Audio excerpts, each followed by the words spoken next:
In the annals of African history, one name stands tall as a beacon of strength, prosperity, and innovation: the Oyo Empire. At the heart of this golden age was Alaafin Sango, a leader of unparalleled ambition and legendary might.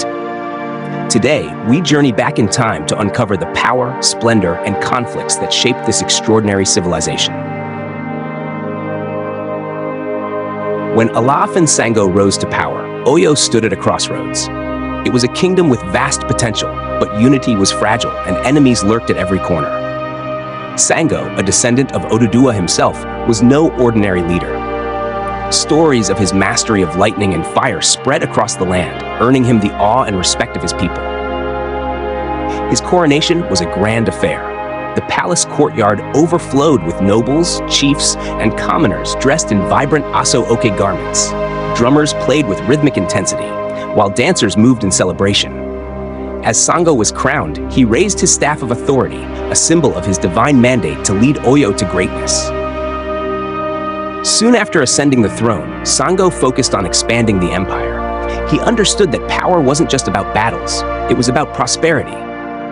The markets of Oyo became the lifeblood of the empire, bustling with activity. Merchants traded in textiles, ivory, gold, and kola nuts. The wealth from these exchanges brought artisans, scholars, and traders from distant lands. Ajoke, a skilled market woman, became a symbol of Oyo's thriving commerce. Her vibrant stall, laden with colorful fabrics and rare spices, was a meeting point for people from across the empire. Ajoke's story reflects the pulse of the Oyo kingdom, a land where trade connected people and fostered innovation. However, ruling a kingdom as vast as Oyo was no easy feat. Within the walls of the palace, Sango faced his most cunning rival, Bashorun Gaa, the leader of the Oyo Mesi. This council of chiefs was tasked with balancing the king's authority, but Gaa often clashed with Sango, challenging his decisions. In one heated debate, the council gathered under the sacred roof of the palace chamber. Gaa, dressed in a resplendent agbada, stood defiantly, questioning Sango's plans for expansion. The Alaafin, calm and composed, listened but held his ground. Oyo must rise, Sango declared, his voice echoing with conviction. To do less is to betray our ancestors and our people. While internal politics simmered, a greater threat loomed. A neighboring kingdom, envious of Oyo's wealth and influence, began amassing forces. The Alaafin knew that Oyo's survival depended on its legendary cavalry, led by the Are Ona Kakanfo, the empire's military commander. Under the cover of night, the Are Ona Kakanfo rallied the troops. These warriors, clad in leather armor and adorned with beads, were fearless. Their horses, decorated with tribal patterns, were as much a part of Oyo's strength as the warriors themselves. Sango, wielding his staff, led the charge into battle. The clash was fierce. The earth trembled under the pounding hooves of the Oyo cavalry. Sango's mythical powers became the stuff of legend that day as lightning lit the battlefield, scattering enemy forces and securing a decisive victory.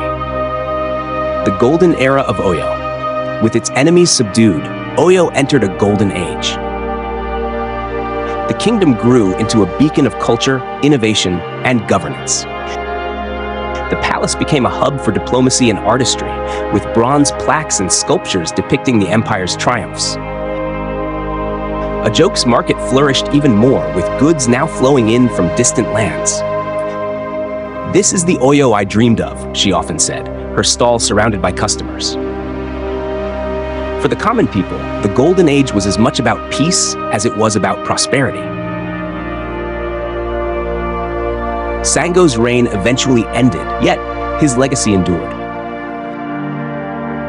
Oyo's influence spread far beyond its borders, shaping the identity of the Yoruba people for generations. Today, we remember Oyo not just as a kingdom of power, but as a cradle of civilization. Its tales, traditions, and triumphs remain woven into the fabric of African history. The Oyo Empire stands as a testament to what vision, unity, and resilience can achieve. As we look back on this tale of power and splendor, let us carry forward the lessons of courage and innovation that defined Oyo's golden age. Thank you for watching, and join us next time for another journey into Africa's rich and fascinating history. Thank you for watching Seen and Heard Stories. If you enjoyed this tale, don't forget to like, share and subscribe for more captivating African folktale stories.